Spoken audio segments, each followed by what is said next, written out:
Iya.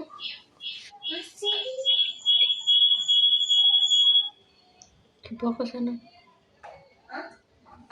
Assalamualaikum warahmatullahi wabarakatuh.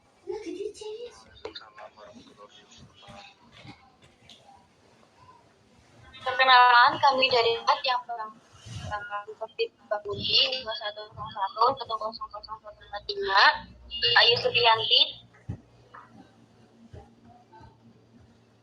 00146, dan saya sendiri di akhir besar NIM 2101 1000147. Pada kesempatan kali ini kami akan mempresentasikan materi mengenai agama, jangan agama, unsur-unsur agama, kebutuhan manusia akan agama, dan isi agama.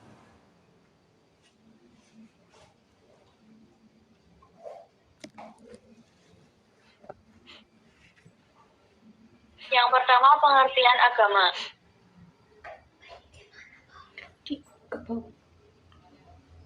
Dipencet. Agama dikenal dengan kata din dari bahasa Arab dan kata religi dari bahasa Eropa. Agama berasal dari Sanskrit. Satu pendapat mengatakan bahwa kata itu tersusun dari dua kata, a yang berarti tidak dan g yang berarti pergi. Jadi tidak pergi, tetapi tempat. Dari situ turun-temurun bahwa agama berarti teks atau kitab suci. Dan agama memang mempunyai kitab-kitab suci. Selanjutnya dikatakan lagi bahwa agama berarti tuntunan, karena memang agama mengandung ajaran-ajaran yang menjadi tuntunan hidup bagi penganutnya. Dalam berbagai sumber, kata agama diberi arti tidak kacau atau teratur. Maksudnya, orang yang beragama memilih membuat hidupnya teratur dan tidak kacau. Agama dipahami sebagai atau kehidupan orang-orang yang beragama. Pengertian ini lebih menunjuk pada hasil atau dampak dari keberagaman, bukan pada agama itu sendiri. Dengan agama atau suatu masyarakat akan hidup tertib dan teratur. Selanjutnya, pengertian agama menurut beberapa tokoh. Yang pertama, Cicero. Agama adalah anutan yang menghubungkan antara manusia dengan Tuhan. Immanuel Kant mengatakan bahwa agama adalah perasaan berkewajiban melaksanakan. Kemudian menurut E.V. Taylor mengatakan bahwa agama adalah keyakinan tentang adanya makhluk spiritual atau roh.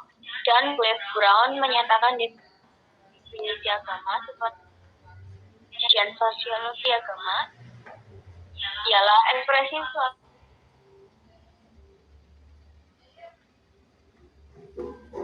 bentuk ketergantungan pada kekuatan spiritual atau kekuatan moral. Materi selanjutnya akan disampaikan oleh Ibu Diah Ayu. Silakan. Iya, terima kasih. Di sini saya akan melanjutkan penjelasan dari Ibu Lydia. Dalam perjuangan Al-Quran, di Al-Islam adalah satu-satunya din ciptaan Allah. Din yang satu ini adalah aturan untuk seluruh umat manusia tanpa kecuali. Namun, pada tataran realitas sekarang ini, din Al-Islam menjadi banyak ragam dan versinya. Pada hakikat nyata, din Al-Islam digunakan sebagai tatanan hidup yang di dalamnya meliputi seluruh aspek hidup dan kehidupan, dari mulai masalah ritual sampai kepada masalah muamalah, termasuk masalah sosial budaya, sosial ekonomi, sosial politik, bahkan sampai kepada masalah kenegaraan. Seseorang yang mengaku muslim atau menganut din Al-Islam harus mengikuti tatanan hidup Islam secara kafah, integratif, dan komprehensif. Apapun resikonya. Apabila ia menolaknya, maka ia pasti akan terpental di akhirat sebagaimana diterangkan di dalam Quran surat 3 ayat 19 dan 85. Sesungguhnya din atau tatanan hidup yang diridhoi di sisi Allah hanyalah Islam. Barang siapa mencari tatanan hidup selain Islam, maka sekali-kali tidaklah akan diterima din itu daripadanya. Dan dia di akhirat termasuk orang-orang yang rugi.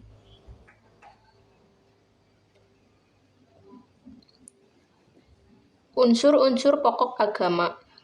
Secara umum, ruang lingkup suatu agama meliputi unsur-unsur sebagai berikut, yaitu yang pertama, substansi yang disembah. Dalam setiap agama, esensi dari keagamaan adalah menyembahan pada sesuatu yang dianggap berkuasa. Substansi yang disembah menjadi pembeda dalam kategorisasi agamanya.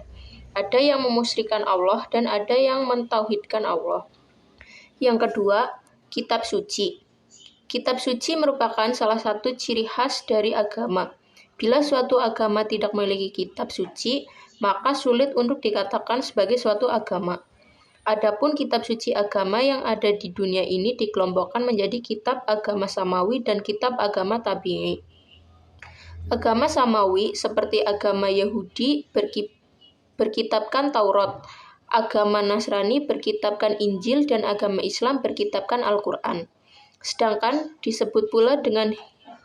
Sedangkan yang termasuk kategori agama tabi'i seperti agama Hindu berkitabkan Weda atau Veda, atau disebut pula dengan himpunan Shruti. Shruti dan Veda artinya tahu atau pengetahuan, dan agama Buddha kitabnya Tripitaka, sedangkan agama-agama seperti Shinto, Tao, Kong, Hucu bersumber dari aturan-aturan yang dihimpun dalam buku-buku atau kitab-kitab pedoman masing-masing.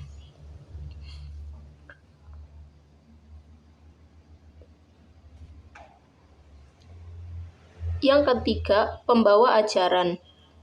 Pembawa ajaran suatu agama bagi agama samawi disebut nabi atau rasul. Para nabi atau para rasul menerima wahyu dari Allah dan yang menyampaikan kepada masyarakat berdasarkan wahyu yang diterimanya. Dalam agama tabi'i, proses kenabian kadang-kadang melalui proses evolusi yang dihasilkan berdasarkan sebuah julukan yang sengaja dikatakan sebagai penghormatan tanpa adanya pengakuan berdasarkan wahyu dari Allah Subhanahu wa Ta'ala. Yang keempat, pokok-pokok ajaran. Setiap agama, baik agama wahyu maupun agama ardi atau tabi'i, mempunyai pokok-pokok ajaran atau prinsip ajaran yang wajib diyakini bagi pemeluknya. Pokok ajaran ini sering disebut dengan istilah dogma, yakni setiap ajaran yang baik, percaya atau tidak, bagi pemeluknya wajib untuk mempercayainya. Yang kelima, aliran-aliran.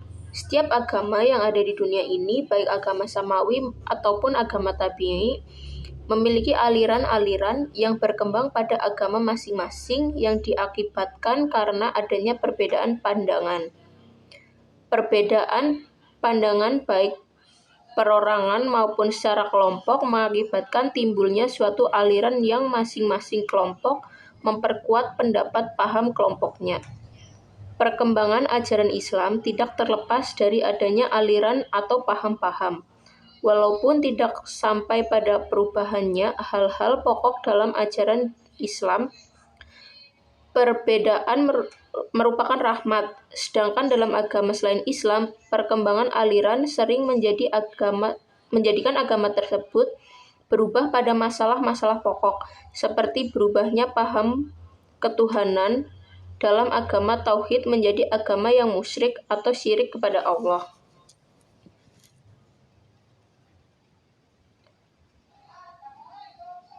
Kemudian, kebutuhan manusia akan agama. Dalam kehidupan sehari-hari, masalah agama tidak dapat lepas dengan sendirinya.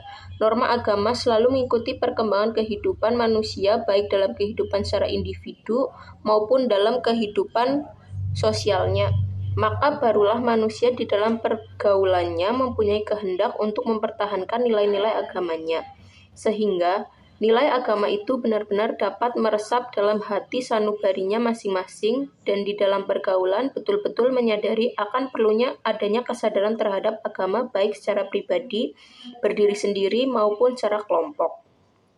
Dengan demikian, agama sebagai kebutuhan mutlak yang harus ada dalam kehidupan manusia adalah agama sebagai kebutuhan primer, adalah kebutuhan yang harus ada. Jadi tidak bisa tidak ada, merupakan kebutuhan yang tidak bisa ditinggalkan sehingga kebutuhan itu harus dipenuhi, maka selalu melekat dalam kehidupan manusia. Hanya itu yang bisa saya sampaikan, saya kembalikan kepada moderator.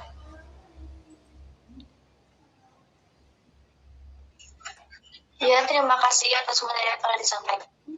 Untuk materi selanjutnya mengenai fungsi agama akan disampaikan oleh Bapak Teguh. Silakan. Ya, terima kasih untuk waktunya. Saya akan melanjutkan materi.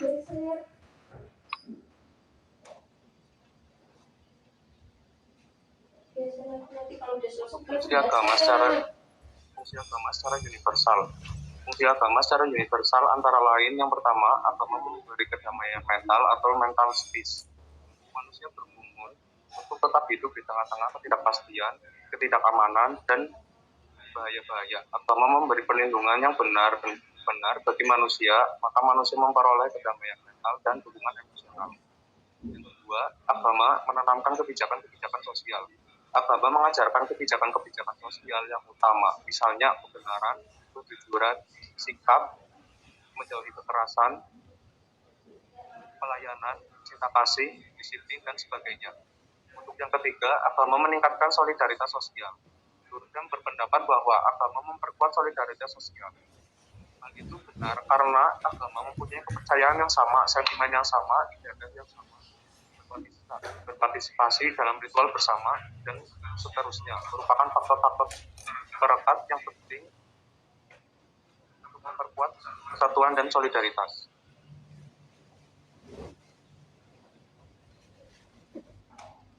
Yang keempat, agama adalah agen sosialisasi dan kontrol sosial. Agama mempunyai peranan penting dalam mengatur atau mengorganisasikan dan mengarahkan kehidupan sosial. Agama juga menolong menjaga norma-norma sosial dan kontrol sosial. Ia mensosialisasikan individu dan melakukan kontrol baik terhadap individu maupun kelompok dengan berbagai cara. Yang kelima, agama meningkatkan kesejahteraan. Agama mengajarkan kepada umatnya agar melayani masyarakat serta meningkatkan kesejahteraan masyarakat. Ia mengajarkan bahwa pelayanan kepada sesama manusia adalah juga pelayanan kepada Tuhan. Karena itulah manusia menggunakan uangnya untuk memberi makan kepada yang miskin dan yang membutuhkan. Agama-agama tertentu seperti Hindu, Islam, dan Kristen dan lain-lainnya memberi tekanan kepada tujuan memberi kepada yang miskin dan meminta-minta. Dari penjelasan tersebut, sangat terlihat bahwa sudah menjadi hakikat manusia untuk memiliki agama dalam kehidupannya di dunia, di mana dalam kehidupannya ia akan melalui berbagai hal tuntunan, pengalaman hidup, pelajaran, dan pengisi kalbunya. Maka dari itu, perlulah bagi manusia, dan manusia sangatlah membutuhkan agama sebagai sandaran hidupnya.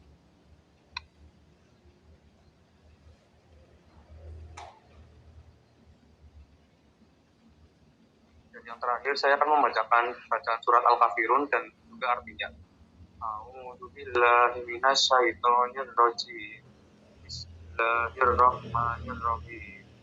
Qul ya ayyuhal kafirun la a'budu ma ta'budun wa la antum a'budu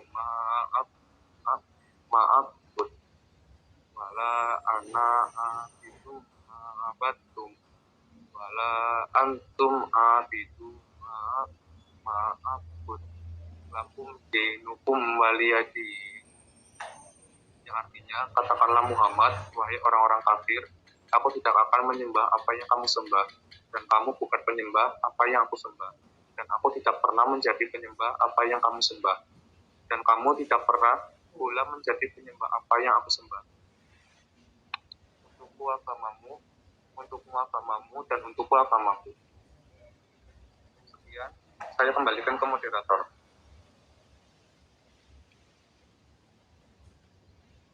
Ya, terima kasih atas penjelasannya. Jadi dalam hal ini surat Al-Kafirun memiliki kaitan mana setiap individu dengan agamanya masing-masing berhak untuk menjalankan ibadahnya sesuai apa yang diajarkan dalam agamanya.